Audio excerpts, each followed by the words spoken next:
ብዙዎች አይቀሬ ነው ሲሉ የገመቱት የኢትዮ ኤርትራ ጦርነት ከመቀስቀሱ አስቀድሞ በሁለት ዓመቱ ጦርነት የኤርትራ ጦር በትግራይ የፈጸመውን ዘረፋ፣ ሴት ልጆችን በግዳጅ መድፈር፣ አለፍ ሲል ደግሞ በማህፀናቸው ውስጥ የከተታቸውን ቁሳቁሶች የሚያጋልጡ ሪፖርቶች መውጣታቸውን ቀጥለዋል። በተከታዩ ጥንቅር ለመስማት የሚከብዱ ዘግናኝ ወንጀሎች ከመኖራቸው አኳያ ጥንቃቄ እንድታደርጉ ከወዲሁ በማሳሰብ ወደ መሰናዶ ተሻገርን።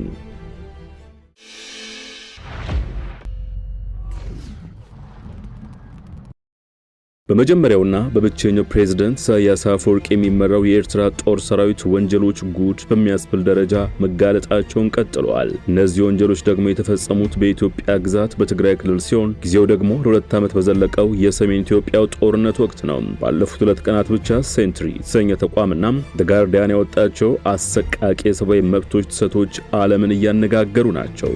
ሴንትሪ ያወጣው ሪፖርት አብዛው ትኩረት ያደረገው የጦር ሰራዊቱ የፈጸማቸው ዝርፊያዎች ላይ ሲሆን ይህ ደግሞ ኤርትራ ከፍተኛ አመራሮች በኢንዱስትሪያል ደረጃም በስርዓት የተቀነባበረ ነው ይላል። አዲስ የወጣው የሴንትሪ ሪፖርት እንደሚያመላክተው የኤርትራ ከፍተኛ አመራሮች ገና ጠባጫሪ ቅስቀሳዎች በይፋ ከመጀመራቸው አስቀድሞ ለጦርነቱ በሚገባ አቅደውና ተዘጋጅተው ነበር። በእርግጥ እዚህ ጋር መነሳት ያለበት የኢትዮጵያ መንግስት መከላከያ ሰራዊት ሰሜን እዝ ላይ በተፈጸመ ጥቃት እርቃናቸውን የሄዱ የሰራዊት አባላት ወደ ኤርትራ ሸሽተው እነርሱን ፋቲግ ለብሰው መጡ እንጂ የኤርትራ ጦር ሰራዊት አልገባም የሚለውን ክርክር እስከ 2013 አጋማሽ ድረስ ሲገፋበት ቢቆይም ወደ መጨረሻ ግን መንግስት የኢሳያስ ጦር መግባቱን አምኖ የጨለማ ጊዜ ወዳጅ ነው ሲልም በፓርላማ ጭምራ ሞግሶ ነበር። በኤርትራ ጦር ሰራዊት ተፈጽመዋል የሚባለውን ሰብአዊ መብቶች ጥሰቶችንም ለረጅም ጊዜ ሲያስተባብል እንደቆየ አይዘነጋም። ይህን በወሽመጥ የገባ ማስታወሻ ገታ እናደርገውና የኤርትራ ከፍተኛ አመራሮች አቀነባብረውታል ወደ ተባለው ዝርፊያ ስናመራ በዋናነት ወርቅ፣ ጥንታዊ ቅርሶች ዝርፊያ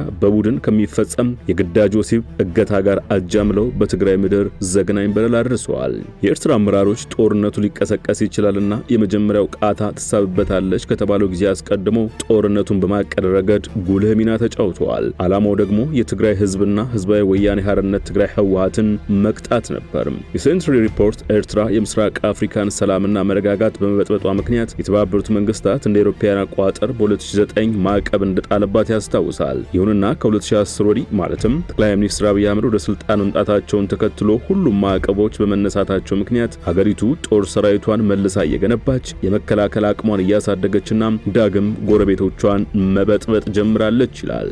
በዋናነት በትግራይ የተካሄደው የሰሜን ኢትዮጵያ ጦርነት ከልክ በላይ የመብቶች ጥሰቶች የተፈጸመበት፣ በርካታ ታዛቢዎች እንደደመደሙት የነበረው ቅስቀሳ ከዘር ማጽዳትና ዘር ፍጅት ጋር ሊተካከል እንደሚችል አመልክቷል። የኤርትራ ጦር ሰራዊት በሁለቱ ዓመቱ ጦርነት ስርዓታዊ በሆነ መልኩ ከፍተኛ ዝርፊያዎች ላይና ኢኮኖሚያዊ ውድመቶች ላይ ትኩረት አድርጎ ነበር። የተፈጸመው ውድመት እንዲሁ በዘፈቀደ ሳይሆን በትግራይ ያሉትን ሀብቶች መዝረፍ፣ የረጅም ጊዜ ኢኮኖሚያዊ ጉዳቶችን ማዋለድ ነበር። በሴንትሪ የምርምሮች ዳይሬክተር ቻርልስ ካተር ሲናገሩ የኤርትራ ጦር ሰራዊት በከፍተኛ ደረጃ ለተፈጸሙት ስርዓታዊ ዝርፊያዎችና ድንበር ተሻጋሪ የጭካኔ ዘመቻዎች ተጠያቂነት አለበት ይላሉ። በትግራይ ህዝብ ላይ የተፈጸመው አውዳሚ ሰብአዊና ቁሳዊ ውድመት ብቻ ሳይሆን ተጠያቂነት አለመስፈኑ ዳግም ግጭት የመቀስቀሱን ውጥረት አባብሶታል። የፕሪቶሪያው ዘላቂ ግጭት ማቆም ስምምነት ከተፈረመ በኋላ በትግራይ ያሉት ሁኔታዎች በአስገራሚ መልኩ እየተቀያየሩ ሲሆን የኢትዮጵያ ማዕድን ሚኒስቴር ስር የነበሩ ስፍራዎች ጭምር በኤርትራ መከላከያ ቁጥጥር ውስጥ ናቸው። እንደ ትግራይ መሬትና ማዕድን ቢሮ ከሆነ ከ75 እስከ 80 ሚሊዮን ዶላር የሚገመት ወርቅ ተመርቶ በጥቁር ገበያ በአመቱ ተቸብችበዋል። ከዚህ በተጨማሪ በዚያው ጦርነት ጥንታዊ ቅርሶች ተዘርፈው በዩናይትድ ኪንግደም በጨረታ ጭምር ሲሸጡ እንደነበር አትቷል። ሪፖርቱ ሲቀጥል የሴንትሪ ተባባሪ መስራች ጆን ሬንራገስትን አስተያየት ያሰፍራል። እርሳቸው ደግሞ ዳግም ሌላ ዙር ጦርነት ይቀሰቀሳል የሚል ስጋት አላቸው። ትግራይ አሁንም የኤርትራ ጦር ሰራዊት በስፋት ሊሳተፍበት በሚችልበት ነገር ግን ማስቀረት በሚቻል የጦርነት አፋፍ ላይ ትገኛለች ይሉና ዓለም አቀፉ ማህበረሰብ አዲሱን ጦርነት ሳይጀመር በእንጭጩ መግጨት የኃያላኑን አቅምና የዓለም አቀፍ ተቋማትን ጉልበተኝነት ሊያሳይ ይገባል ሲሉ ምክረ ሐሳባቸውን ሰጥተዋል። አክለውም እነዚህ ሁኔታዎችን የማርገብ ጥረቶች ቀውሱን በማባባስና ነዳጅ በማርከፍከፍ የተጠመዱት የሚያደርጉት ነገር ዋጋ እንደሚያስከፍል ክፍል መረዳት አለባቸው ሲሉ ተናግረዋል። የተባበሩት መንግስታት ጸጥታው ምክር ቤትና የምስራቅ አፍሪካ ላይ ተጽዕኖ ያላቸው መንግስታት አፋጣኝ እርምጃ በመውሰድ ጦርነት እንዳይቀሰቀስ ማድረግ ይኖርባቸዋል ሲሉ በብርቱ አሳስበዋል። እነዚህ ሙከራዎች ታዲያ ከጦርነቱ እናተርፋለን ብለው ባሰቡ አካላትና በእነርሱ መረቦች ላይ የከፋ ማዕቀብ ሊጣል እንደሚችል በማስጠንቀቅ ጭምር መታጀብ አለበት ይላሉ። በመጨረሻም ሴንትሪ ምክረ ሐሳብ ያላቸው ነጥቦች ዘርዝረዋል። ዩናይትድ ስቴትስ አሜሪካ፣ አውሮፓ ህብረት፣ ዩናይትድ ኪንግደምና መሰል መንግስታት ለኢትዮጵያና ኤርትራ መንግስታት፣ ለህወሓት እንዲሁም ለትግራይ ክልል ጊዜያዊ አስተዳደር ጦርነቱ እንዳይቀሰቀስ እንዲያደርጉ ጠንካራ መልእክት ማስተላለፍ አለባቸው። ይህን ከጣሱ ደግሞ ከባድ ምላሽና ማዕቀብ እንደሚጠብቃቸው ሊነገራቸው ይገባል ብለዋል። በተጨማሪም ዩናይትድ ስቴትስ፣ ዩናይትድ ኪንግደምና አውሮፓ ህብረት የኤርትራ ጦር ጄኔራሎች በዋናነት ብርጋዴር ጄኔራል ኢዮብ ፍስሐዬ፣ ብርጋዴር ጄኔራል ሰሞን ኦቁቦም፣ ሜጀር ጄኔራል ሮመዳን ኦስማን አውሊያ በትግራይ በፈጸሙት የሰብአዊ መብቶች ጥሰቶች ለተጫወቱት ሚና ኢላማውን የጠበቀ ማዕቀብ እንዲጣልባቸው ጠይቀዋል። ሪፖርቱ የተባበሩት መንግስታት ጸጥታው ምክር ቤት የኢትዮ ኤርትራ የድንበር ውዝግብና በምልአት ያልተፈጸመው የፕሪቶሪያ ስምምነት ለዓለም ሰላምና መረጋጋት ስጋት መሆናቸውን እውቅና ሰጥቶ መላ እንዲበጅ በማሳሰብ ምክረ ሐሳቡን ቋጭቷል።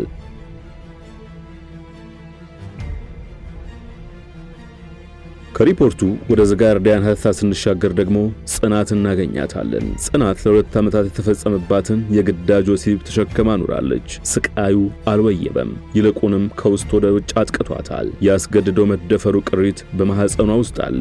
በትውስታ ወይም በአነጋገር ዘዬ ሳይሆን ቁሳቁሶች ናቸው ውስጧ ያሉት። አዎ ሊነኩ ሊዳሰሱ የሚችሉ የተለያዩ ቁሳቁሶች ማህፀኗ ውስጥ ነበሩ።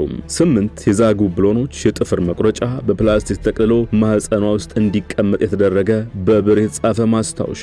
እነዚህ ሁሉ ማህፀኖቿ ውስጥ ነበሩ። ማስታወሻው እንዲህ ይላል: እኛ የኤርትራ ልጆች ጀግኖች ነን። ይህንን ለማድረግ የቆረጥነን፣ ማድረጋችንንም እንቀጥላለን። የትግራይ ሴቶችን መካን እናደርጋቸዋለን። ጽናት በ6 ወታደሮች ተደፍራለች። ከዚያም በኋላ ነበር እነዚህ ባዕድ ነገሮች ወደ ውስጧ የገቡት። ቁሳቁሶቹ ከ2 ዓመት በኋላ በኤክስሬ ተለይተው በሐኪሞች ቀዶ ጥገና እንዲወጡ ተደርገዋል። ጽናት በኤርትራ ወታደሮች ሆነ ተብሎ መካን ወይም እንዳይወልዱ ከተደረጉ በሺዎች ከሚቆጠሩ ሴቶች አንደኛዋ ናት። ጋርዲያንና ገለልተኛ የጤና ባለሙያዎች ተመልክተውታል በተባለው ኬዝ በሴቶች የመራቢያ አካል ውስጥ ሚስማር፣ ብሎን፣ የፕላስቲክ ቆሻሻዎች፣ አሸዋ፣ ጠጠርና ደብዳቤዎች እንዲገቡ ተደርገዋል። በዓለም አቀፍ ሕግ መሰረት ደግሞ መካን ማድረግና ወሊድን በጉልበት ማስቀረት አንድን የህብረተሰብ ክፍል ለማጥፋት የሚደረግ የዘር ፍጅት አካል ወይም ጄኖሳይድ ተደርጎ ይወሰዳል። ሌላ ስሟ ካልተጠቀሰ ሴት ማህፀን የወጣ ደብዳቤ ደግሞ እንዲህ ይላል: በዘጠናዎቹ ምን እንዳደረጋችሁ ረሳችሁት እንዴ? እኛ አንረሳውም። ካሁን ጀምሮ የትኛውም የትግራይ ተወላጆች ሌላ ትግሬን አይወልዱም። ጽናት በወቅቱ ትኖር የነበረው ከኤርትራ አዋሳኝ በሆነች በምስራቃዊ ትግራይ ዛላምበሳ ነው። ተገዳ ከመደፈሯ 7 ቀናት በፊት መንታ ልጆችን ወልዳ ነበር። የሰሜን ኢትዮጵያ ጦርነት በተቀሰቀሰ ጥቂት ቀናት ልዩነት የኤርትራ ወታደሮች መጡ። ልጆቿን እያጠባች ነበር። ባልሽ የት ነው እያሉ ከጠየቋት በኋላ አንደኛው ጎትቶ ወደ ውጭ ያስወጣታል። ራሴን ለመከላከል ሞከርኩ፣ አለቀስኩ፣ መቱኝ። በወታደራዊ ከስክሳቸው ጭንቅላቴን መቱኝ። ከወደኩ በኋላ ጆሮዬ መድማት ጀመረ። ቀጥሎ ሁሉም ደፈሩኝ ትላለች። ከዚያም ሲነጋገሩ ሰማቸዋለሁ። አንደኛው ራሷን የሚመስሉ መንታ ልጆች ወልዳለች፣ ግደላት ሲል ያንባርቃል። ሌላኛው ይመልሳል፣ አይሆንም፣ እየሞተች ነው፣ ተዋት፣ በራሷ ጊዜ ትሞታለች፣ ጥይት ማባከን አያስፈልግም። ጽናት ግን አልሞተችም። ለ6 ወራት እናቷ ተንከባክበዋታል። በአካባቢዋ ምንም አይነት የሕክምና ተቋማት የሉም። ጽናት ግን ይሰማታል። አንዳች ትክክል ያልሆነ ነገር አለ። የማያቋርጥምም ብናኝ ቆሻሻዎችና የፕላስቲክ ቁርጥራጮች በብልቷ ያልፋሉ።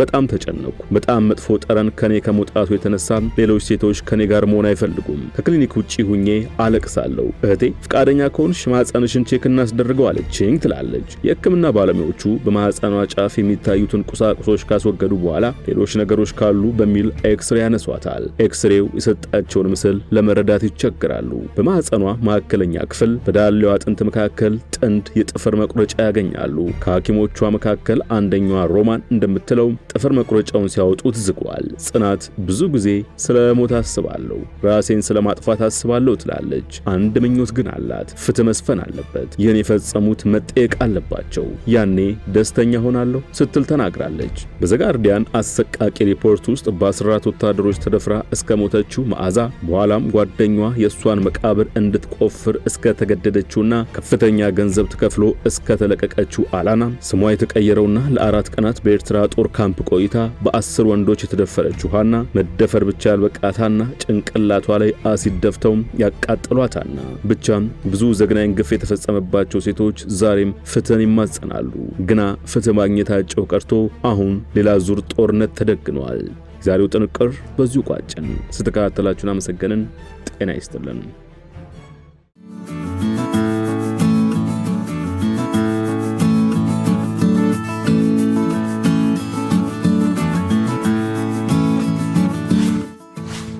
ሸገር ታይምስ ሚዲያን ሰብስክራይብ በማድረግና ደወሉን በመጫን ይከተሉን።